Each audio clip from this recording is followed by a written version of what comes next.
Après 35 ans, tu ne produis plus de l'énergie comme avant. C'est pas une question de motivation, c'est pas une question de performance, c'est une question de mécanisme. Et dans ce mécanisme, il y a une hormone qui intervient, c'est le cortisol.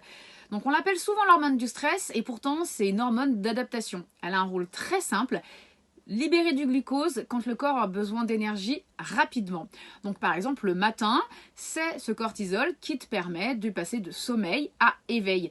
Donc grâce à la libération de cortisol, tu vas pouvoir mettre le corps en vigilance, mobiliser de l'énergie et te réveiller. Et sans ce pic de cortisol, tu aurais beaucoup de mal à démarrer ta journée. Donc en fait, c'est une hormone qui est nécessaire et dont tu as besoin. Normalement, ce cortisol, il fonctionne en pic. Le cortisol monte, le glucose est libéré, les cellules elles vont absorber et utiliser ce glucose et le cortisol il redescend. C'est en fait un cycle. Montée, utilisation, redescente et retour à l'équilibre. Aujourd'hui, ton corps il peut augmenter la production de cortisol simplement pour répondre à un mail un peu stressant, parce que tu participes à une réunion agitée, parce que tu es en période de restriction alimentaire ou encore que tu dors pas très bien.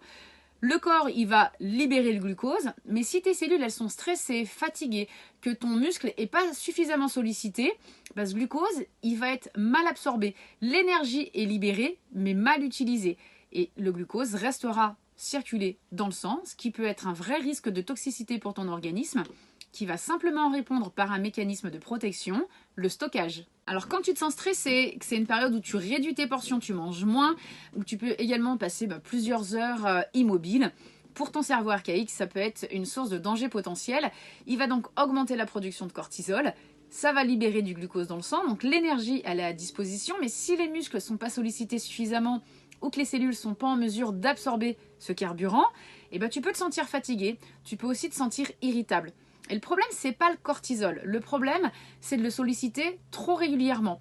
Du coup, on reste avec un niveau élevé de cortisol quasiment en permanence, alors que normalement, le cortisol, il fonctionne par pic. Il monte et il descend. Et si tu veux aller plus loin et comprendre comment le stockage et l'énergie peuvent être impactés par tous ces mécanismes, je t'invite à demander ton accès pour la masterclass gratuite. Tu as le lien en descriptif et en commentaire.